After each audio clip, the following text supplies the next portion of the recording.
This report is based on a recent thread by Kim.com that I believe is important for people to be aware of. Last June, puppet President Volodymyr Zelensky warned the public that Russia was planning to attack the Zaporizhia nuclear power plant in Ukraine. There is now talk in Kiev that the real president of Ukraine, Victoria Nuland, has become so desperate for NATO troops to enter Ukraine and continue this U.S. proxy war against Russia that she is willing to murder innocent locals with a radioactive cloud and blame it on Russian forces. And if you know about Victoria Nuland and the government she works for, then this is absolutely a possibility. Independent journalist Gonzalo Lira, who was arrested and left to die in his jail cell by Nuland's forces, did an excellent job describing Victoria Nuland and the United States agenda in Ukraine.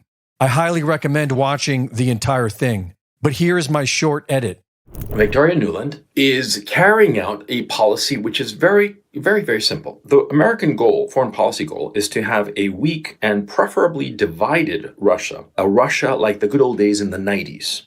Because in the 90s, after the collapse of the Soviet Union, the United States was able to enter Russia and exploit it to a degree that is unprecedented. Ukraine, since 1991, the collapse of the Soviet Union, has been a cesspool of Western corruption. Oligarchs were not only allowed to rise, but were in fact encouraged to rise by the Western powers, in particular the United States, because the United States figured that by way of these oligarchs, these countries could be controlled. If Russia was corrupt, if Ukraine was corrupt, it would be easy for Western interests to go into these countries and steal. When Putin arose, the people in the West thought, oh, he's one of our guys.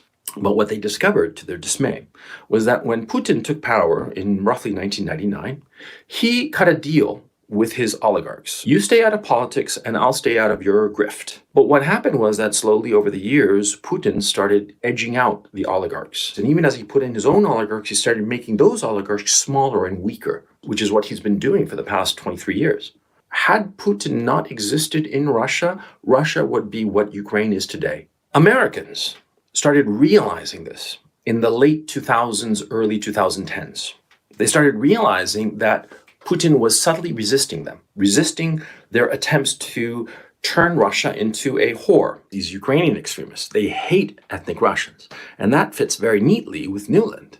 Because Nuland, throughout her career, she has always allied herself with groups that were extremely antagonistic towards Russians. She's always allied herself with people who hate Russians. When the Maidan Revolution started, she supported the right sector. She micromanaged the Maidan Revolution, and that implicated her. When Poroshenko came to power, the next president, she made sure that that government abused the Russians. And of course, she made sure that the Ukrainian army started getting seriously supplied with weapons, and she used that Ukrainian army, and she micromanaged this, to attack the Donbass. You have to understand that in a very real sense, Victoria Nuland has been president of Ukraine since 2014. And so the weapons flowed into Ukraine from starting in 2014 after the coup d'etat. She brought in the weapons. She's like the nexus of all these different interests that want to exploit Ukraine and use Ukraine to attack Russia, with the ultimate goal of breaking up Russia and bringing back the good old days of the 90s, the good old days for the Westerners, the very, very bad old days for the Russians. The Russians don't want a repeat of the 90s. That was traumatic for them, as it would for any country. Word on the street is that the current commander-in-chief of Ukrainian forces isn't up for the task of attacking their own nuclear power plant. And so Nuland is looking to replace him with Budanov, who will become the next Zelensky if he commits this war crime for the U.S. State Department. If these rumors are being considered by Russia, you can expect a major push to take control of Ukraine before it's too late. Greg Reese reporting.